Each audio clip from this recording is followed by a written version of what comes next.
Ça, c'est ce que les rebelles, les terroristes, disons, promettent dans l'institution. Balimba quoi sa institution, mais balimba quoi sa mokolo institution te. Balobi, tika bango. On les connaît très bien. Bako kene na isoloir. Na isoloir wana eza aux bulletins, au koti, au voté, au plié bulletin na yo, au yeko na oui ou contre.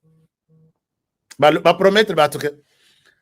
Ba kene nani bazana mi tukate, on va leur trouver une jupe chacun. On va voir qui va refuser la voiture. Anabi awa, Kamere nous fera de miracles. Il y a un tolobaki dans l'émission, il y aura de miracles. Mon toit fêté n'a noté, Kamere n'est encore parti nulle part. Puisque les multimilliardaires, Bazo Ganga Balobi, on va vous faire une démonstration que vous n'avez jamais faite ou vécue en RDC. C'est tolobi, ok, c'est bon, c'est bon, c'est bon, c'est bon, c'est bon. Alors, mais derrière cette réflexion, deux scénarios. Comment les gens qui prétendent, qui attendent même renverser les institutions, soutiennent une institution. Deux scénarios. Scénario Yaliboso, c'est parce que ils font ce qu'on appelle appel de pied. Bato baebi, sobobani na mesa. Pour que vous soyez en face na yo, au retoucher na local. Kolanda te biso token. Donc, botalani a touché yo talié, a tali montre.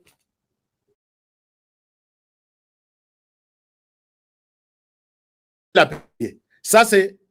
Est-ce que le son est bon? Ils veulent profiter de ça pour dire appel de Piwana. Appel de Piwana. Il faut. Chers amis, bon like émission, non? Est-ce qu'il y a quelque chose? Il y a quelque chose? Bon like émission. Ma solo est côté déjà comme à niveau et à profondeur, ma casse. Premier scénario, soit c'est un appel de pied que Kamere Tala Okolo on a parlement. Ozong et la union sacrée, c'est qu'on va considérer que tout est. Okolo on a parlement, président de l'Assemblée nationale. Ozong a pas fait entreprise publique ou pas fait ministère de l'Issous. Dès que tu quittes là-bas, ta place est ici. Ça peut-être, c'est le premier scénario. Que Bazolo va récupérer Kamere le plus vite que possible. Deuxième scénario, ils sont peut-être en train de regretter le départ de Kamere.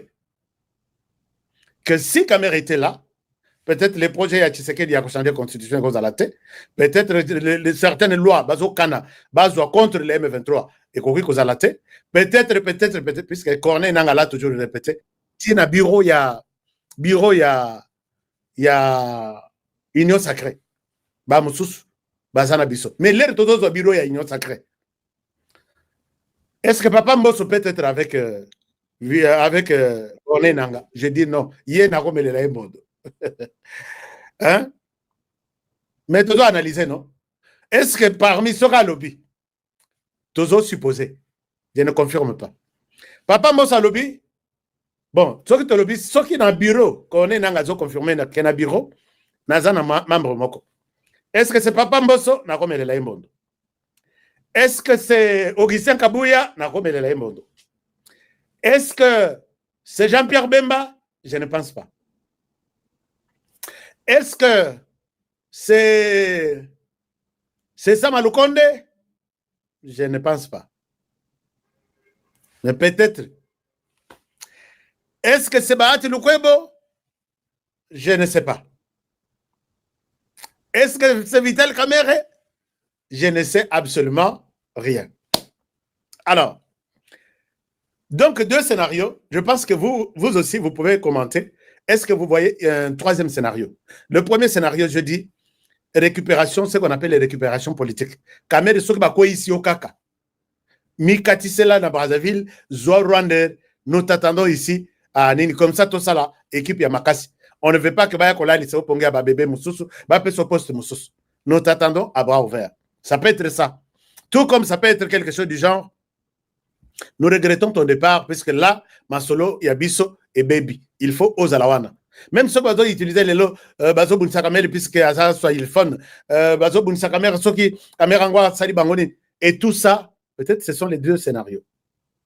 Soit ils regrettent son départ, soit ils sont contents de son départ pour le récupérer. Quel est le scénario qui vous convainc? Pourquoi à s'afficher pourquoi Azali Boybiso Kamer n'est pas son ennemi? Il est vice-président. Jusqu'hier soir, Kamer était toujours en position de force comme président du bureau. Parfois, on peut essayer ordre pour que Asala Boussala Lelo. Mais Pango Balobi, il y a qu'on peut ordre. Le règlement d'ordre est clair. Ce qui est membre de bureau, Azali visé, préséance, il faut jouer. Walandi et Nassima, Yewana Moutou, à co-présider plénière. Donc, M. Kamer n'avait pas le temps ou le droit, il y a qu'on peut essayer une injonction, soit quoi que ce soit, Mokolo lobby. Mais du fait qu'il s'est affiché c'est-à-dire qu'il va rouler pour Kamer, alors il ne fera pas un bon membre du bureau en absence de Kamer. Voilà pourquoi monsieur Bandi contre-hier. Mais qu'à cela ne tienne, il est Moutoua dirigé plénière et Alélo. Mes chers amis, qu'est-ce qui se passe de l'autre côté? Bah, député, il y a UNC. Pour partager mission, s'il vous plaît. Pour partager mission, pour liker Yango, on a besoin d'un maximum de jeunes. Qu'est-ce qui se passe au Parlement? Selon Bakuya UNC, le député UNC, Bazali est obligé dans le bureau. Le bureau composé de Chilubai et Mbosso Lelo, Bandi Makosa là où conformait 5 commissions, comme pour dire, Bato va interroger les 5 membres du bureau visés, il faut qu'il y ait 5 groupes de personnes. Et 5 groupes de personnes vont déléguer selon le groupe parlementaire. Chaque groupe parlementaire va déléguer Boutoumoko, na groupe Nabango, ou va représenter ambition Nabango, décision Nabango, ou à côté la claire sur la pétition posée, et puis ils vont faire un rapport au nom du groupe, c'est-à-dire au nom de la commission. Maintenant, tu as caméra qui a encore de la chance. Parce que ce qui commission est statué, la pétition, est rejetée, caméra peut revenir en force au bureau de l'Assemblée, monsieur Kozala aligné. Mais bazali aussi ko kanisake ba koki ko inféodé ba membre mususu ya ba bureau et ya ba délégation et ko ya na ba groupe parlementaire ba koki pe au tinda bango na ba kasi soit kondimisa bango volonté na bango, c'est-à-dire ko ba ke ba pétition et ça a raison d'être traité pour le moment et on peut faire un rapport qui rejette directement ba kamwa la pétition.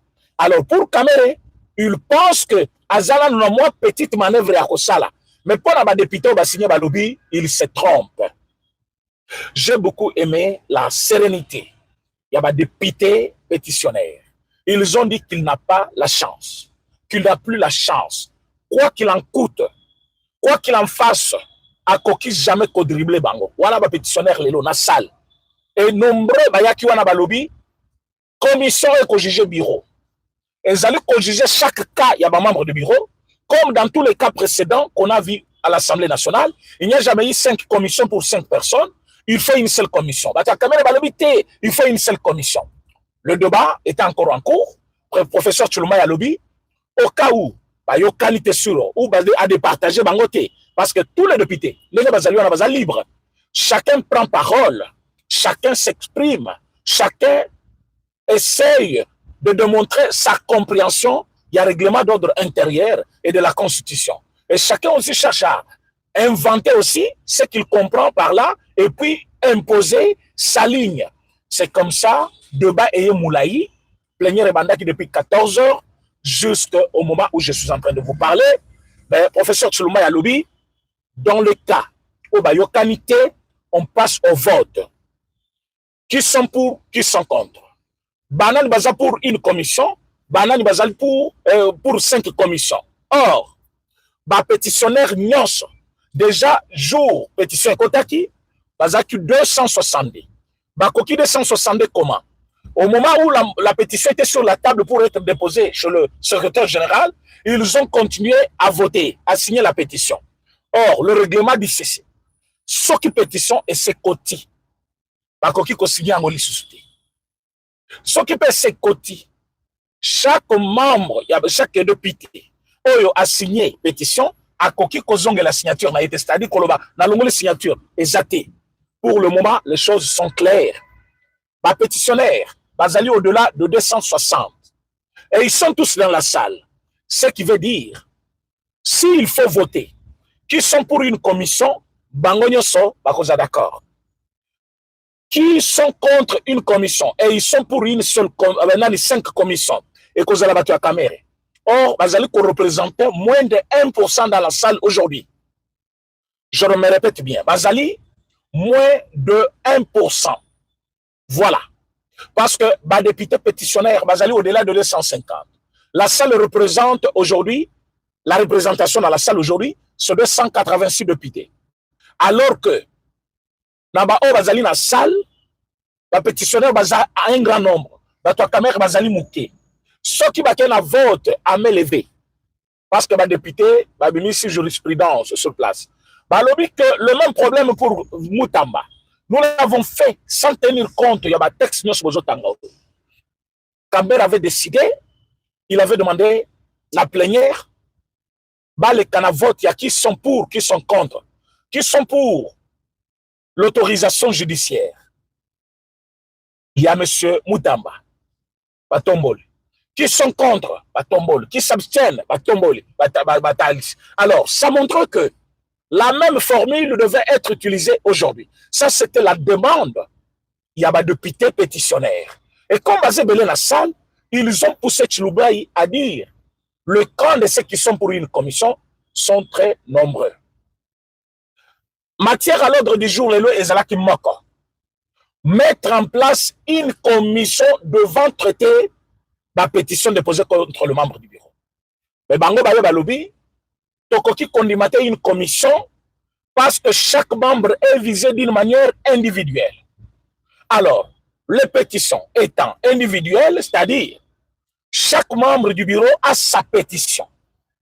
Et comme il y a une pétition qui vise Kamere, il y a une pétition qui vise Dominique Mounongo, il y a une pétition qui vise Nani Njoli, il y a une pétition qui vise Polipoli, il y a une pétition qui vise Chimène et l'autre là. Alors, on peut comprendre directement que selon l'esprit à Kamere, on va interroger Kamere. Base à la part, ça s'appelle une commission. On va interroger Kamere. Tu peux interroger monsieur Nani qui Polipoli, Bamoussous. Tu peux interroger Dominique Mounongo, Batmoussous. Et les députés ont dit ça n'a pas de sens. Ça va même biaiser la démarche de pétition. Ça va même provoquer des problèmes et des incompréhensions. Ça va faire combien de rapports qu'il faut donner au bureau? Il y aura combien? 5 rapports. Et dans tous ces rapports, celui qui gère le bureau, c'est M. Kamere. D'où tout ce qu'on reproche dans Batouana, la greffe qui s'est tombée sur lui. Quand vous allez dire que Kamere a quoi et que Bamoussou Sobazaki visé, Batikala, vous voyez que Ekosi Maté, Eko changer même donné, il y a pétition. Bango peut mettre Kamere Balobi, mais quand vous avez visé les 5 membres, sachant que tout retombe sur Kamere, et Botiki Mamam Rwana Mibale, non pas que ces pétitions n'ont pas de sens. Je vous dis, c'était un débat, Oyo, Batignon Sobalandi de plus près, en conclusion, vote et Salim. Pétition, il y a Batignon et connaître une seule commission. C'est cette commission qui va juger Kamere et tous les restes de membres du bureau.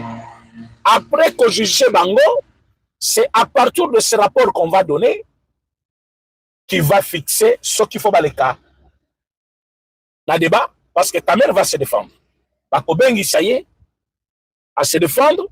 S'il se défend bien, Balekina vote. Or, celui qui a déjà signé ne peut pas aussi refuser de voter. Alors, à ce niveau-là, il y a un grand problème qui se pose. Est-ce que les députés ont signé pétition? Bakozala, juste, vote kuna na bureau à vote pour voter pour départ à Kamere, ou ils vont changer d'avis à cause d'argent.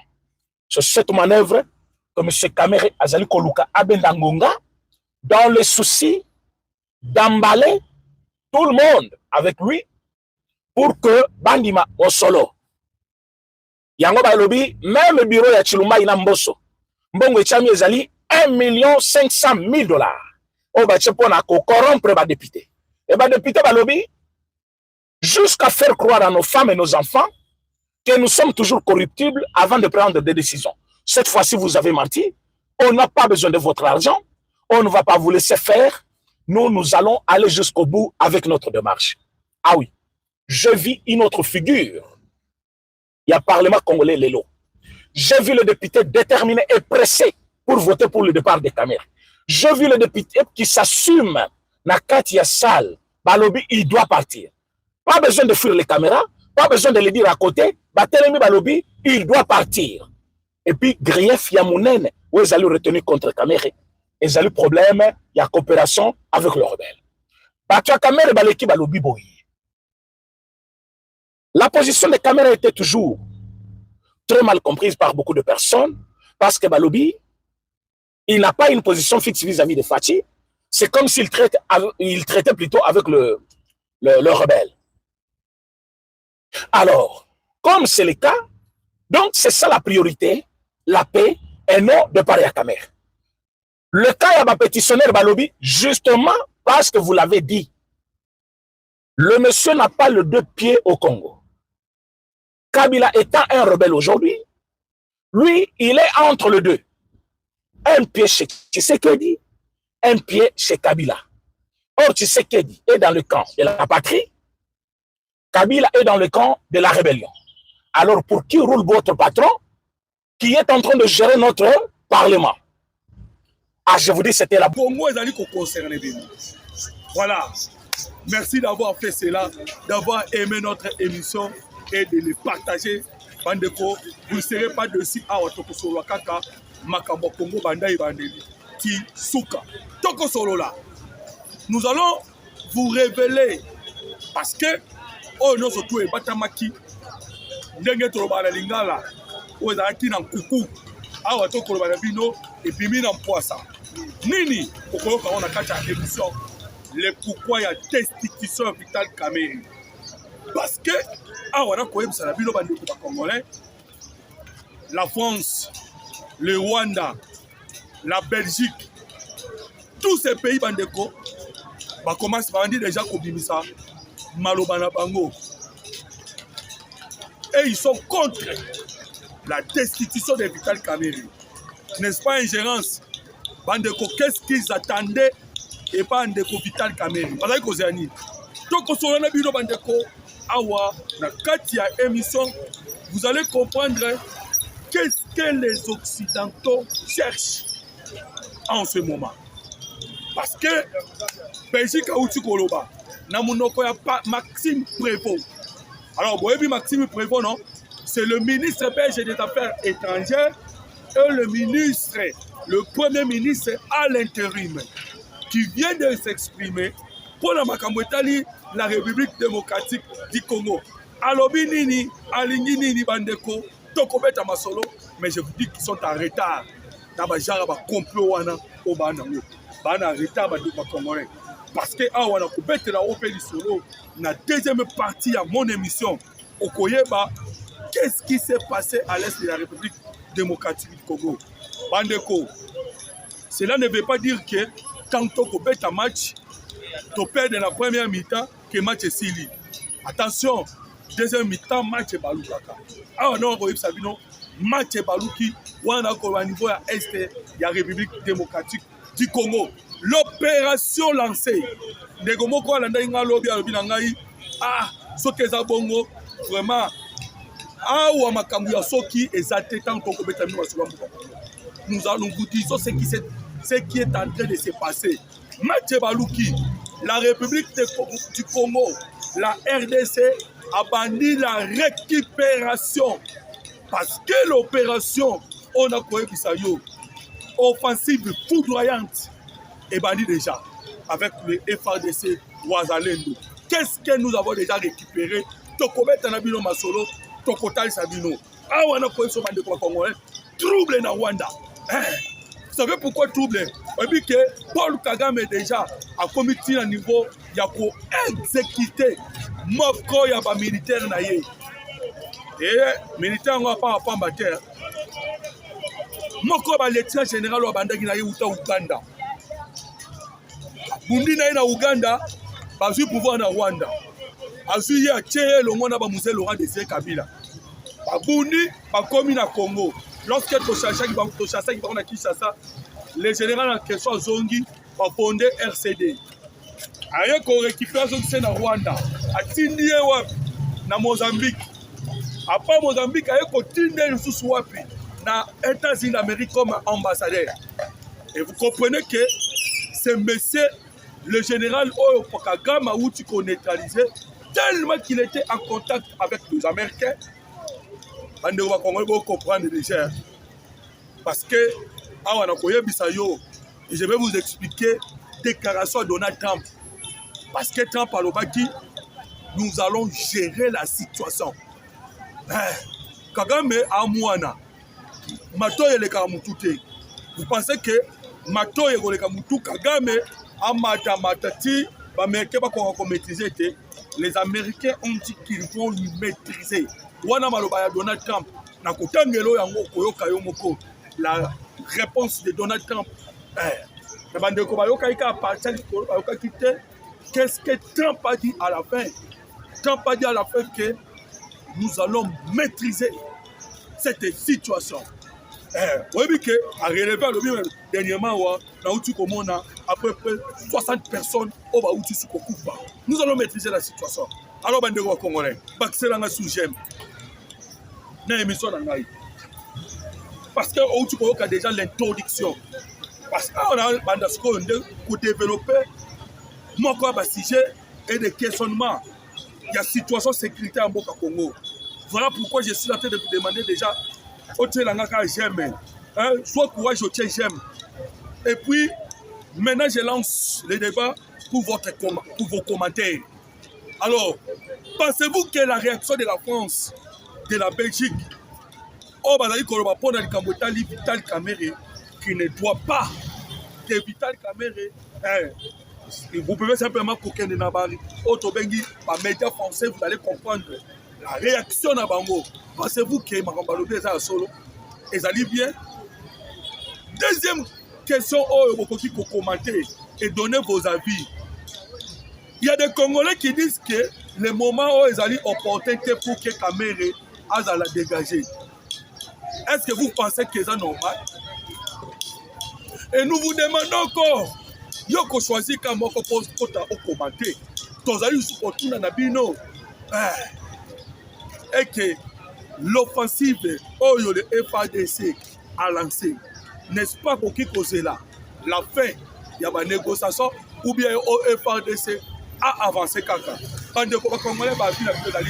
Très important et j'attends aussi au Kobelangaï. Ndeko, Awa, Spasina Nazali, l'événement qui passe Yangoyo. Parce que Toroba qui est plus tout au Rosalis pour la liste. Congolais nous surtout Awa commis agent de renseignement.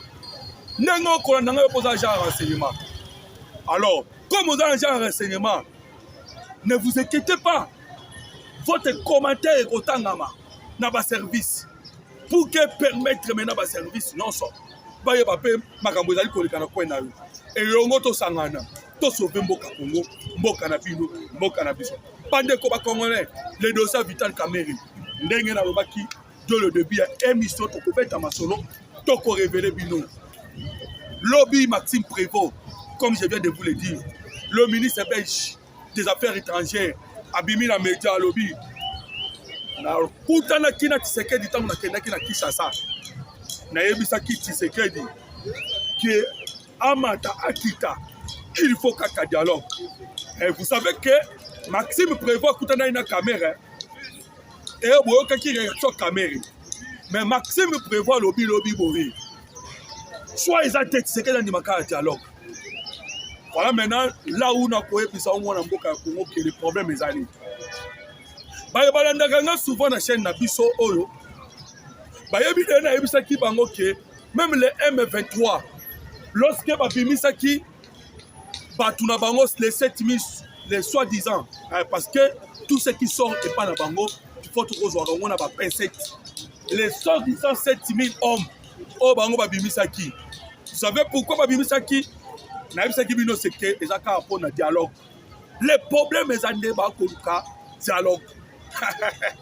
Bandeko, lobby babibi sango na mission qui mobimba et pas Maxime Prévost, le ministre belge des Affaires étrangères. À lobby na yebisa ki Tshisekedi que rien que le dialogue. Alors je vous dirai pourquoi Prévost lobby bobo. Rien que le dialogue.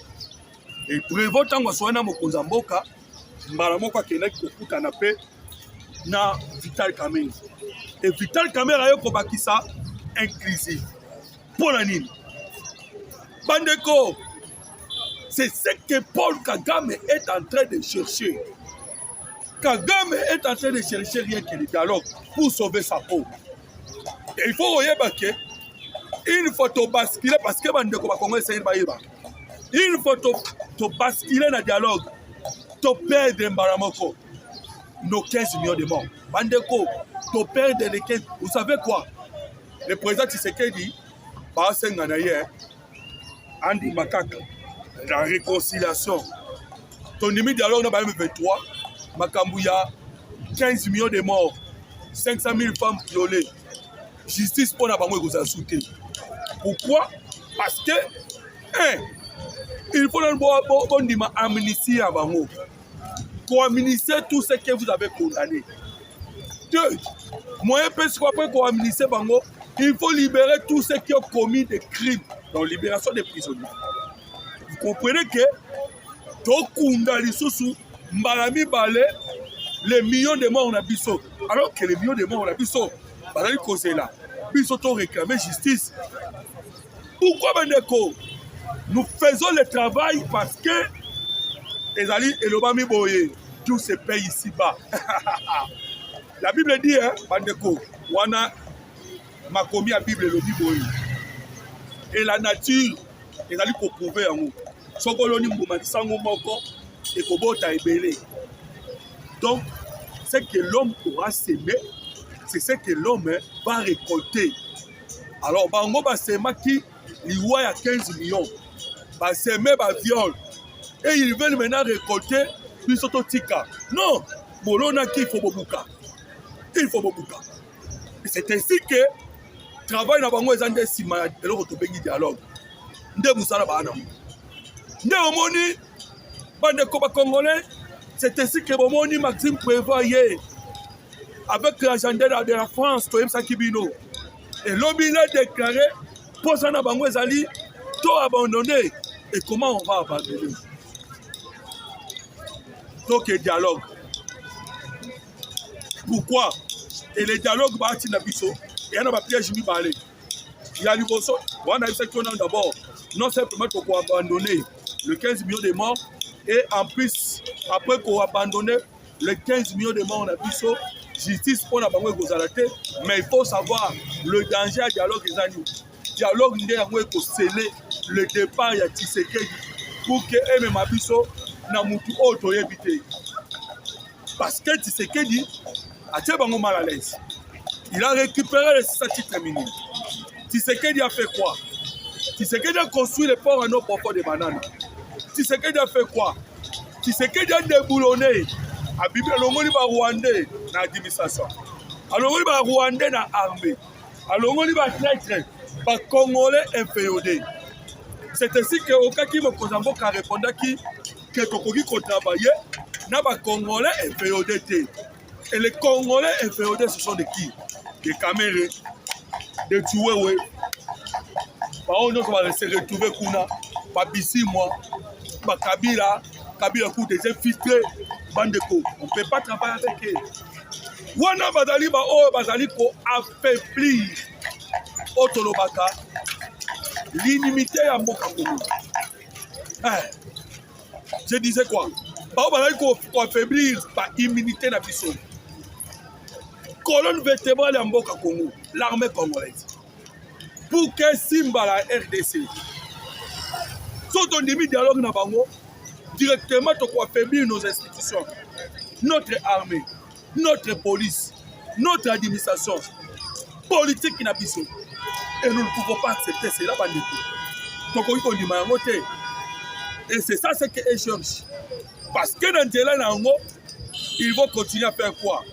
ils vont continuer à piller.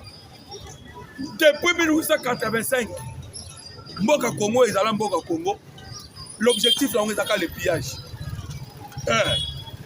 C'est ainsi, la seule chose qui permet le pillage, et ça la mabie ils allaient infiltrer l'institution. Maintenant, Vital Kamerhe, comme je viens de vous le dire que dossier commis au WAP, dossier commis déjà à niveau de l'Assemblée nationale, comme Vital Kamerhe, Azali déjà indexé, obligatoirement il a lâché. Plénière côte à l'élo, plénière réseau côte parce que c'est le premier vice-président qui a côté ici plénière. Voilà ce qu'on peut examiner. Une commission a été déjà mise en place pour que cette commission va déjà examiner.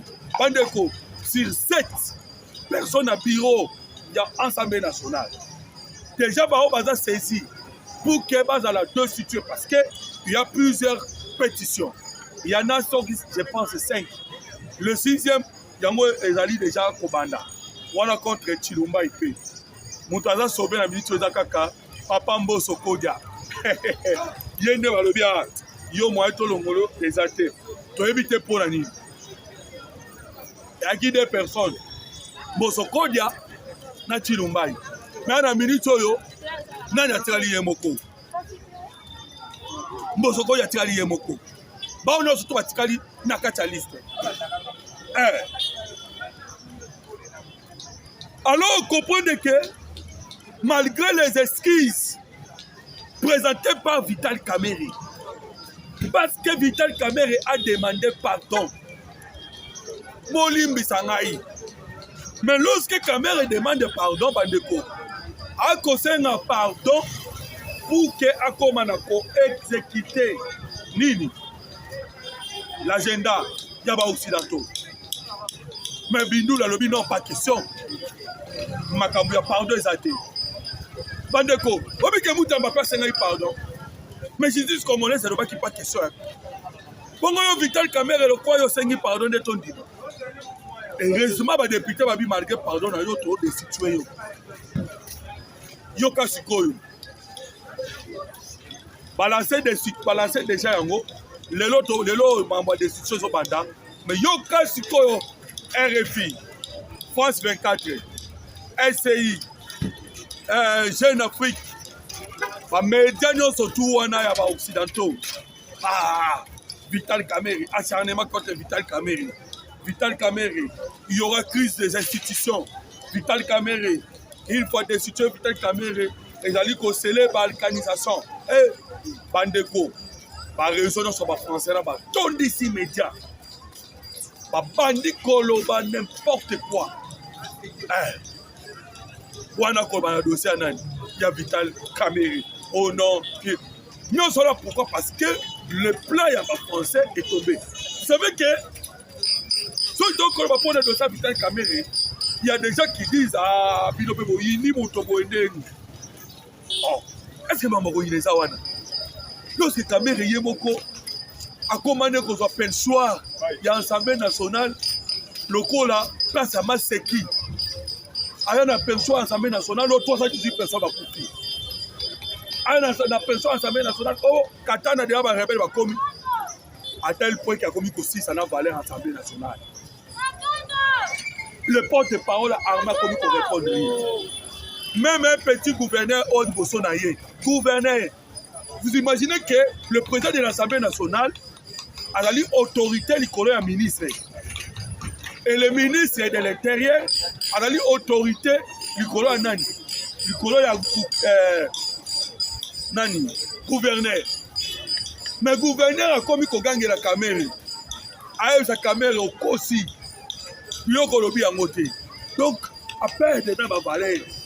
Mais Kamerhe elle le faisait expressement. Tu sais, on a français, alors qu'on a le bâton dans les roues. Il y a République démocratique du Congo pour que Mboka avance. Il est à l'Allié Kosani. À l'Allié Kosani, sa valeur, il y a l'Assemblée nationale. Vous imaginez que le président Tshisekedi a Tiki France. Parce que sommet à francophonie est à Emmanuel Macron, Tanguy va crise sur Moukili. Et pourtant, Donald Trump, Attends, il a comme Congo, banda côté à pouvoir, plus de 50 fois. Mais ma quoi, ben ici, il faut confondre mon Mobimba. Attends, il va crise dans le monde. Ma boy, il la crise à Congo. Tu sais que la colère a craqué pour Kabimi. À Zongine Congo. Mais yo mako yo Kamere ok sous kuna. Kamere marché à contre-courant. Gouvernement congolais qui est débrouillé, il y a Zozonga. Maintenant il vient demander pardon. Oui, pardon moi c'est Misat. 1. Oh, je demande pardon à mon collègue. 2. Na sengi pardon à bino ba collègue na ngai. 3. Je vous promets que na kolanda siko vision à mon collègue. Quoi de mensonge? C'est du mensonge. Parce que déjà, à Otokoloba, Tokomida Nandela Moko, irréversible. Tokozo Ressourci Matin, c'est fini. C'est son départ. Et voilà pourquoi je vous ai dit que le départ de Vital Kamerhe et cause à la maman qu'on a l'Assemblée nationale, suivi d'un procès. Pour que à quelle région de l'M23 parce que ce petit qui est Mangou à Korelanda Kabila. Il y a comment déjà Mukanda si l'autre est Kaime. Il y a comment Mukanda pourquoi j'ai choisi Joseph Kabila. Si l'autre n'a pas son Mukanda, pourquoi je lui ai quitté. Voilà pourquoi Kondo était ici dans le baquet. Kamerhe n'a jamais quitté Kabila. Alors, il y a beaucoup de lobby n'abisso non. Ils allaient acte de morté. Les gens qui font la politique peuvent déjà comprendre que tant ou déjà lobby qu'ils allaient acte de morté, cela veut dire que pour la Kamerhe a mis déjà à la prison. La prison peut tomber aux Ouaté, mais au sein des prisons. Mais cette fois-ci, je te dirais que l'Iwana est politique Yawana. Parce que le président Tshisekedi t'avait donné la chance. Peut-être qu'il faut changer. Mais tellement il y a une couleur rébellée. Un mot rouge, un mot vert, un mot orange, un mot n'importe quelle couleur. Mais c'est Kamerhe Azouaka. Voilà pourquoi. Alors, Bandeko, le problème est dans le dialogue pour écarter Tshisekedi. Et le dialogue, comme en politique, il y a toujours le plan A et le plan B. Le plan A, c'est le Kamerhe Wana. Dans le plan B, il y a le M23. Maintenant, le M23 va vivre ça qui va sauter dans Bango. Alors, je vous dirai pourquoi Donald Trump a dit que nous allons maîtriser la situation. Dans le plan B, il y a le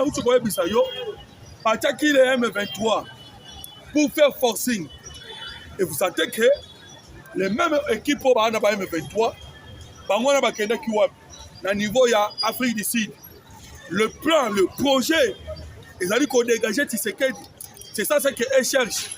Pour que Bazong soit une personne, on va pas piller. Alors, Bandeko, les 7000 militaires de Monaki que les M23 ont présenté, il y a un message là derrière. Message Zanine. Ils veulent dire dans le Congolais, non simplement parce que le message est dans la communauté nationale et internationale.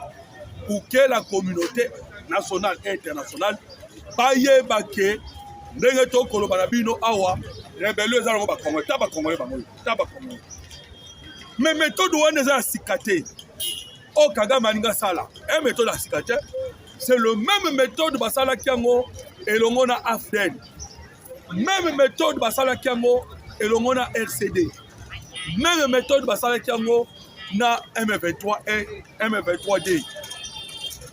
Donc, ils veulent simplement dialogue, pas infiltrer l'institution d'Abisso. C'est ça la cause d'Abitumba. Et lorsque on va déstabiliser nos institutions et permettre de continuer à piller. Mais je vous l'ai dit que vigilance aux Ezali, dans un moment où ça ne va pas passer. Voilà pourquoi je vous ai dit hier, l'attaque foudroyante. Bandeko, non Rwanda soit attaque le Kola Oa Kozwa, Mikolo Oyote. Je vous dis que le Rwanda a perdu des officiers. Ah, on a Bitumalobi a perdu 21 officiers dans Balamako. wana na koloba nanu cimetière oyo etondi na baofficier te mpo cimetière omoni Kagame atongaki. Voilà pourquoi pour répondre à Paul Kagame, nous aussi touti kotonga o abiso cimetière ya baofficier. Mais cimetière ya baofficier congolais a vide ya bango nde tondi. Tala cimetière etondi ya baofficier. Sikoyo awa tokobeta masolo lobi bazwaki frappe ya malonga wana nakoyebiso wapi na Walikale. Kagame elongo na basoda na ye tellement qu'il est dans les troubles. A comme on a infiltré partout. La bête est solo de bande l'émission. Parce qu'il est en train de voir que mon soldat va mettre d'abord. Parce que tant pas qu'il va maîtriser la situation. Je vous avais dit dans l'émission les Kanaki que Donald Trump a bien acquis le numéro 1 à SIA. Pas bien que tant pas va m'accamuter. A bien le numéro 1 à SIA. À Talissier, à Ebissier, mission appelle ça pour la Congo Ndeni. Abi mission est à moi kitoko. Dès qu'ils sont Kagame azwaki akebo mamoka ba généraux na ye. Abomi moka ba généraux ne pas a kobanga ke ba américain ba ko neutraliser. Wana na kotalisa yo plan A na B ba américain. De l'autre côté les américains ba ko lukaye. De l'autre côté les américains nous ont donné le service de renseignement na bango. Ko ezali ko sunga biso. Tout le monde a position ba rebelle. C'est ainsi que Monaki n'a ouvert à Kagame à perdre 3 bataillons. À perdre qui pambaté. C'est parce que dans le moment où il y a un mouvement à SARDC sans que le satellite américain est mon août. Satellite américain comme mon août. Parce que nous sommes en contact avec le renseignement américain. Lobby Babeta Mbandeko. Nous avons récupéré une position très importante. Où on est au niveau à Walikale. Bitumba. M23 tellement bakimaki ouvrir na uti koye biso bazali koya na niveau ya Walikale parce que Walikale so okeboyo bimi Kisangani so okeboyo bimi Maniema et puis okoyi kozonga boye pour que okita na Sud Kivu parce que ezali moko ya ba territoire na Nord Kivu. Alors pour ça na ezali nini pour ça bango ezali bazwa aéroport de Pinga. Mais déjà basi ba avansaki bakoma yiti na mpeti ezali mboka oyo eza penepene na Pinga e babundanaki na mpeti mpo bazwa mpeti. Mais le FARDC va récupérer mpeti wana mobimba et va récupérer ce positionnement na bango avancé. Voilà pourquoi nous vous disons que Bandeko Kagame a kokoka lisusu la guerre na République démocratique Congo. C'est fini. Alors, alors, le problème est que ça a. Pour le problème est commun à niveau. Le problème est commun à niveau que si c'est qu'il a refusé le dialogue, Nandela ya Cameroun, Nandela ya Français, Nandela ya Belge, Nandela ya Rwandais, Nandela ya Africain, SADC, EAC, aboy système de dialogue wana. Ayebisi bango, si la guerre, la guerre. Bino boluka bosala nini boyebisa ba M23 bakende directement na Doha ba signer accord oyo ko signer le PDDRCS démobilisation na bango désarmement na bango ceux qui baboyi ba ya kato munda ba biso to ko gagner. Pourquoi? Parce que tous les moyens non sont tout possible oyo ko permettre biso to gagner cette guerre. Matondo mingi na bino bandeko nanga parce que vous allez ebele.